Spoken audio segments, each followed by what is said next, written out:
Good morning everyone. Welcome back to KD current affairs. I hope आप सब बिल्कुल अच्छे होंगे।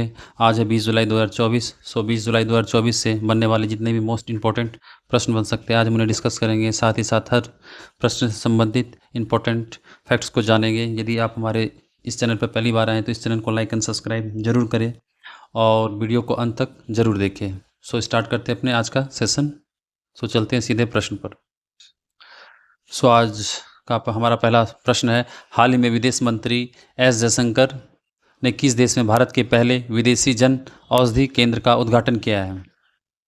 आपका आंसर हो जाएगा मॉरिशस। मॉरिशस में भारत के पहले विदेशी जन औषधि केंद्र का उद्घाटन किया गया है, जिसमें प्रधानमंत्री प्रविंद कुमार जगन्नाथ भी शामिल हुए। इस परियोजना का उद्देश्य मॉरिशस के स्वास्थ्य सेवाओं को बेहतर बनाने के लिए सस्ती भारत में निर्मित दवाइयों को उपलब्ध करना है। जयशंकर ने ग्रैंड बोइस गांव में एक मेडिकल का भी उद्घाटन किया गया, जिसे भारतीय सहायता से वित्त पोषित किया गया है। 16,000 निवासियों को ये स्वास्थ्य प्रदान करता है। इसके अलावा मॉरिशस में एक मैत्री उद्यान का भी उद्घाटन किया गया। इसके अलावा मॉरिशस के साथ भारत ने दोहरे कराधान का समझौते को एक समझौता ज्ञापन पर हस्ताक्षर किए गए थे। दोहरे कराधान को लेके एक समझौते ज्ञापन पर हस्ताक्षर किया गया था। वियतनाम की बात करें तो वियतनाम के हाल ही में नए राष्ट्रपति बने हैं जनरल टो लैम। इंडोनेशिया की बात करें तो इंडोनेशिया के हाल ही में नए राष्ट्रपति बने हैं प्रबोवो सुबियांतो। इसके अलावा इंडोनेशिया में हाल ही में वहाँ एक गुफा चित्र भी पाया गया जो सबसे पुरानी है।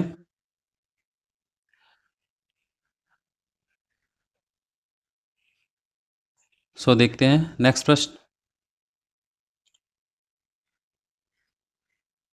हाल ही में खबरों में रहा ऑपरेशन नन्हे फरिश्ते किस संगठन से संबंधित है? आपका आंसर हो जाएगा रेलवे सुरक्षा बल आरपीएफ। आरपीएफ ने 2018 में शुरू किए गए ऑपरेशन नन्हे फरिश्ते के तहत पिछले 7 वर्षों में भारतीय रेलवे के स्टेशनों और ट्रेनों में खतरों से लगभग 84,119 बच्चों को बचाया है।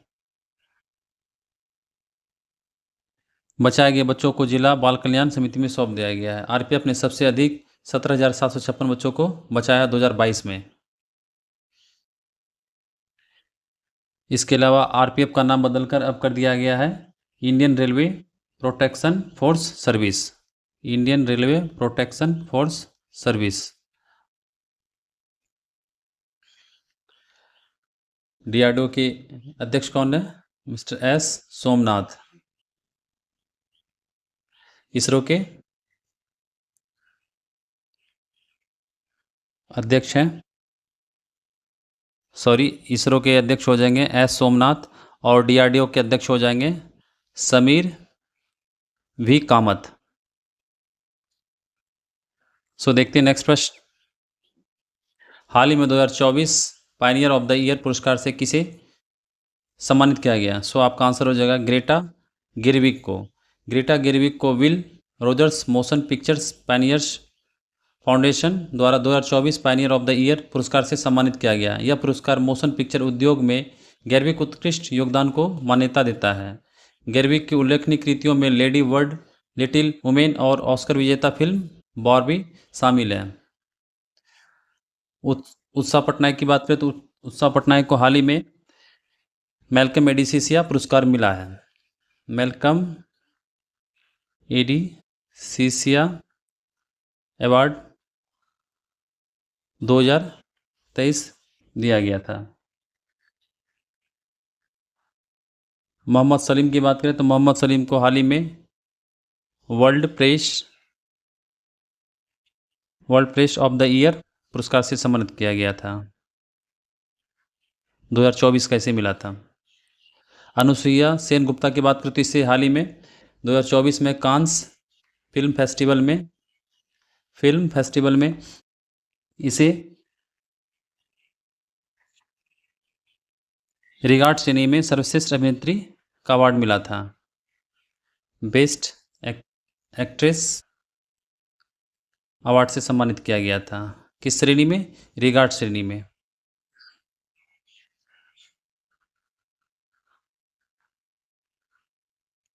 अनसर्टेन रिगार्ड्स में। सो देखते हैं नेक्स्ट प्रश्न।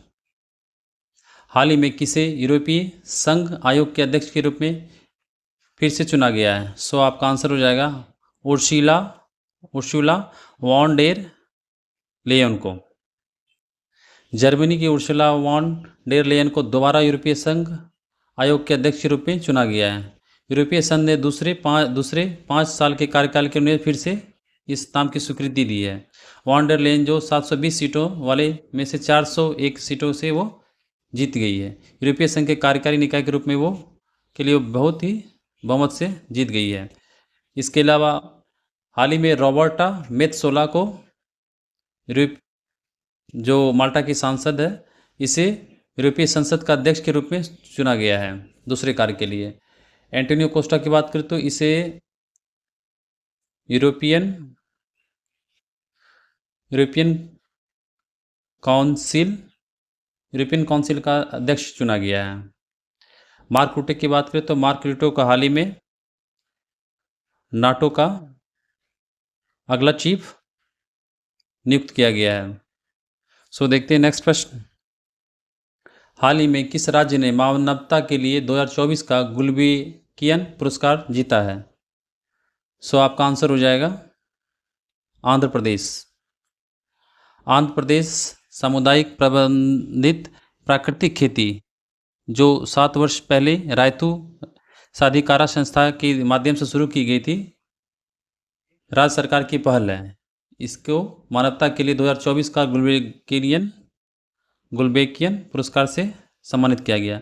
यह पुरस्कार पुर्तगाल स्थित कैलेस्टो गुल्बेकियन फाउंडेशन CGF द्वारा स्थापित किया गया और वैश्विक खाद्य सुरक्षा, जलवायु लचीलापन, पारिस्थितिकी तंत्र में संरक्षण के योगदान करने वाले व्यक्तियों और संगठनों को प्रतिवर्ष प्रदान किया जाता है। इसके अलावा राजस्थान की बात करें तो राजस्थान ने हाल ही में अपने एक नया योजना लागू किया गया जो 10 वर्षों के लिए सड़क सुरक्षा कार्य योजना लागू करने वाला देश का पहला राज्य बन जाएगा।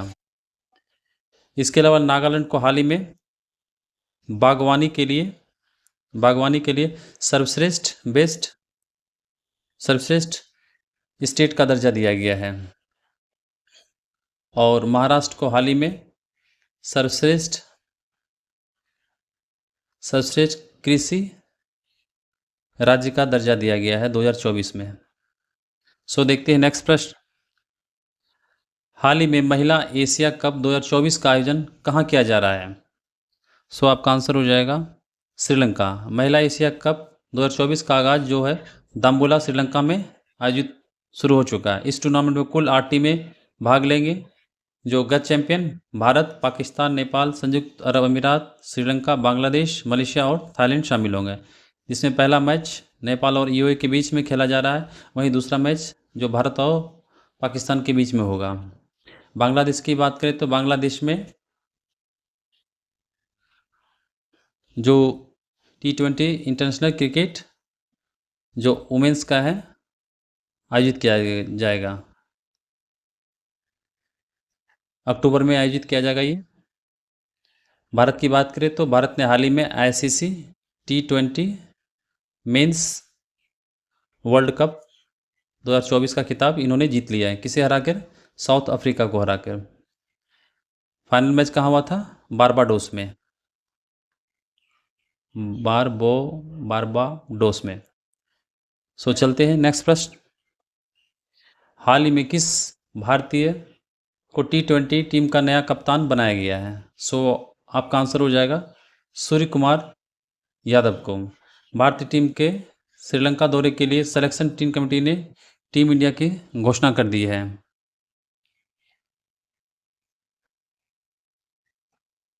हार्दिक पांड्या की बात करें तो हार्दिक पांड्या को हाल ही में ICC द्वारा T20 इंटरनेशनल क्रिकेट जो अभी फाइनल हुआ उसके बाद इसे बेस्ट ऑलराउंडर का दर्जा दिया गया था। और रोहित शर्मा जिन्होंने हाल ही में ICC T20 इंटरनेशनल क्रिकेट से रिटायरमेंट की घोषणा कर दिया है। वहीं सूर्य कुमार यादव को T20 का कप्तान बनाया गया और शुभमन गिल को वनडे और T20 टीमों का उप कप्तान बनाया गया है। सो देखते हैं नेक्स्ट प्रश्न। संयुक्त राष्ट्र की विश्व जनसंख्या संभावना रिपोर्ट 2024 हाल ही में जारी किया गया, जिसमें बताया गया कि 2100 ईस्वी शताब्दी में के अंत तक भारत में लोगों की अपेक्षित संख्या कितनी हो जाएगी। सो आपका आंसर हो जाएगा 1.5 अरब। 11 जुलाई को जारी विश्व जनसंख्या अनुमान 2024 रिपोर्ट के अनुसार संयुक्त राष्ट्र ने अनुमान लगाया है कि शताब्दी के अंत तक अर्थात 2100 तक भारत की जनसंख्या लगभग 1.5 अरब हो जाएगी। अनुमान है कि 2024 के भारत की जनसंख्या 1.545 अरब रहेगी। सो देखते हैं नेक्स्ट प्रश्न। हाल ही में किस भारतीय युद्धपोत की मदद से ओमान तट के पास से भारतीयों को बचाया गया है,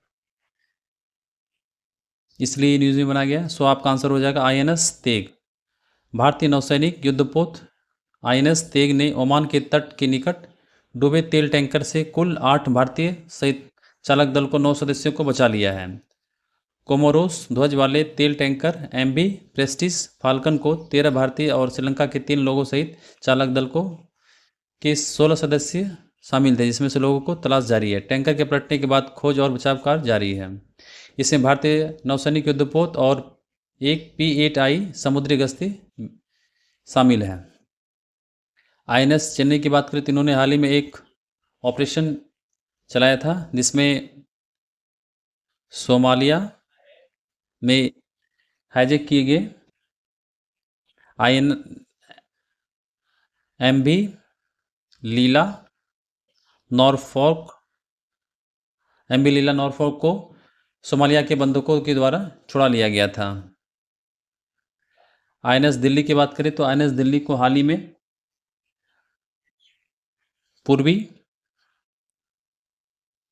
INS दिल्ली को हाल ही में 14 जुलाई 2024 को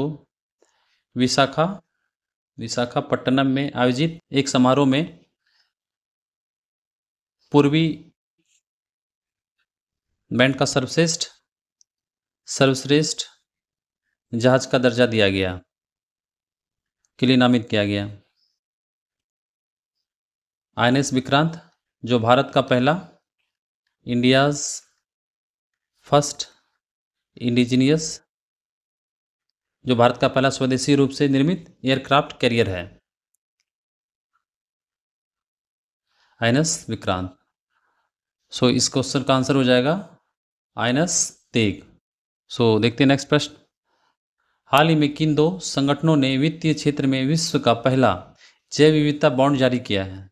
तो जैव विविधता बॉन्ड जो हाल ही में जारी किया है, ये BBVA और IFC जो वर्ल्ड बैंक की एक भाग है, BBVA और अंतर्राष्ट्रीय वित्त निगम जो वित्तीय क्षेत्र में दुनिया का पहला जैव विविधता बॉन्ड जारी किया है। इस बॉन्ड का उद्देश्य क्या है? जैव विविधता की हानि के प्रमुख कारणों जैसे पुनर्नवीनीकरण और जलवायु स्मार्ट कृषि से निपटने के लिए परियोजनाओं को वित्त पोषित करना।